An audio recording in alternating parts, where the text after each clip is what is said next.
Operation Ganga के जरिए Ukraine में फंसे भारतीय स्टूडेंट्स को वापस लाया जा रहा है। इस कड़ी में बिहार के कुछ स्टूडेंट्स भी यूक्रेन से सकुशल दिल्ली एयरपोर्ट पहुंचे। बिहार के स्टूडेंट्स से फर्स्ट इंडिया से बातचीत में कहा कि खारकिव में जब उन्होंने भारतीय स्टूडेंट नवीन का शव देखा तो वे डर कर पैदल ही वहां से बॉर्डर की ओर रवाना हो गए। किसी तरह बॉर्डर पार कर ट्रेन में चढ़े। इस दौरान उन्होंने जो मंजर देखा वो काफी डरावना था। इन स्टूडेंट्स से खास बातचीत की सहयोगी अश्विनी यादव ने। यूक्रेन से भारतीय छात्रों का लौटना जारी है और अलग अलग स्टेट के छात्र दिल्ली पहुंचने के बाद उनके स्टेट के द्वारा बनाई गई हेल्प डेस्क से अपने ज़िलों में या गांव वापस लौट रहे हैं। हमारे साथ बिहार के दो छात्र हैं जो यूक्रेन से अभी लौटे हैं। उनसे जान लेते हैं कि क्या व्यवस्थाएं उनको यहाँ पर मिली हैं और क्या परेशानियाँ आपको वहाँ। आप खारकिव में थे? हाँ जी, खारकिव में। क्या वहाँ पे दिक्कत आपको देखने को मिली? पहली बार क्या देखा आपने और फिर कब रवाना वहाँ से हुए? आपने क्यों तय किया कब रवाना होना है? ये सब स्टार्ट हुई थी 24 तारीख को। हम लोग सो रहे थे नॉर्मली। फिर 5 बजे मैंने पहली आवाज़ सुनी थी, ऐसे आवाज़ आई बॉम्ब की। तो ज़िंदगी में आज तक कभी बॉम्ब सुना नहीं था उसकी आवाज़। फिर हम डर गए थे, काफ़ी सहमे हुए थे। फिर धीरे धीरे नॉर्मल हो गई थी, धीरे धीरे चीज़ें नॉर्मल हो गई थी। फिर जब हम लोग वहाँ से छोड़ रहे थे 1 तारीख को, क्योंकि इन लोगों ने नवीन जो मरा था उसकी लाश इन लोगों ने हमारे जस्ट हॉस्टल के सामने, ये हॉस्टल हमारा है, जस्ट ये सामने उनका हॉस्टल था, तो देखा तो हमारी बहुत डर गए थे हम लोग। फिर वहाँ से निकले, वहाँ पैदल रेलवे स्टेशन के लिए निकले। 20-30 किलोमीटर आराम से था। और आप मान नहीं सकते, हर 2-3 मिनट में ऐसे मिसाइल गिर रही है। टैंक हमने देखा, बॉम्ब फटते हुए देखा, मिसाइलें फटती हुई देखी हमें वहाँ पे। फिर रेलवे स्टेशन पे पहुँचे तो वहाँ एक सिस्टम होता है कि वहाँ पे रेलवे जो भी होती है ना ट्रेन में, तो सबसे पहले प्रेफरेंस देते हैं यूक्रेनियन को, फिर बच्चे तो इंडियन को देते हैं। फिर ऐसे करके हम लोग चढ़े, जैसे मन तैसे। कितने लोगों ने तो $100 दे के सीट लिया है कि $100 दो हाथ में, फिर जाके चढ़ने देते थे। फिर बहुत दो ट्रेन छूट गई थी हमारी। फिर 5 बजे वाला हमने पकड़ा था। फिर वहाँ से 36-37 घंटे ट्रैवल करके एक उजोरोड करके जगह है, वहाँ पे बॉर्डर है यूक्रेन का, वहाँ पहुँचे थे।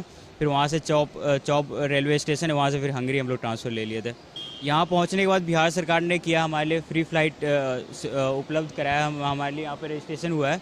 अब वो लोग टाइमिंग देंगे, आज 4 या 5 बजे कोई फ़्लाइट है। काफ़ी डर हो गए थे। उसके बाद बच्चे भागने लगे रेलवे स्टेशन की तरफ। उसके बाद हम लोग को प्रॉब्लम फिर फेस करना पड़ा रेलवे स्टेशन जाने तक। फिर हम लोग गाड़ी वाड़ी देख रहे थे, ब्लास्ट हुआ। फिर आवाज़ें आ रही थी काफ़ी ख़तरनाक, तो डर का माहौल था वहाँ पे। तो हम लोग फिर रेलवे स्टेशन गए, फिर वहाँ से ट्रेन पकड़े शाम की 5 बजे की। कितना पैसा आपका वहाँ से यहाँ तक दिल्ली पहुँचने तक में कोई खर्च हुआ?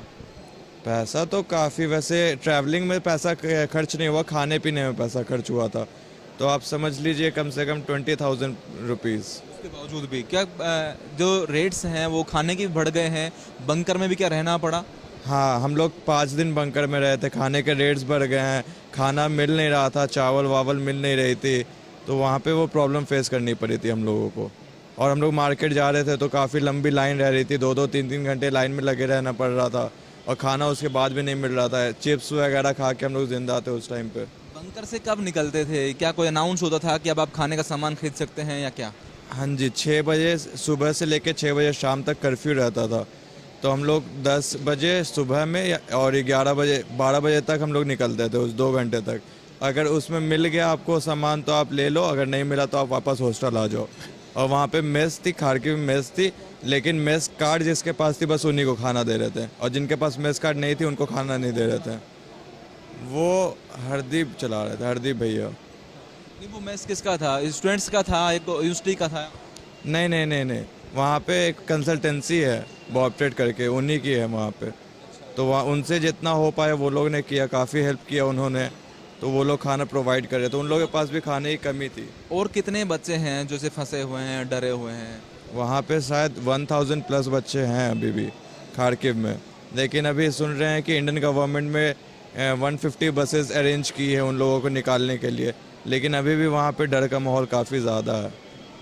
ये दोनों ही लोग वार जोन से लौटे हैं। वो भयानक मंजर इन्होंने देखा है। जब कई किलोमीटर पैदल चले तो आसपास का मंजर, टूटी हुई गाड़ियाँ, टूटे हुए रोड, गिरती हुई मिसाइल, फटते हुए गोले इन्होंने देखे। मुश्किल से निकले हैं, लेकिन अब दिल्ली पहुंचने के बाद सुकून महसूस कर रहे हैं कि वो भारत लौट गए हैं। कैमरामैन पवन मूर्तिकार के साथ Ashwini Yadav, first India news, Delhi.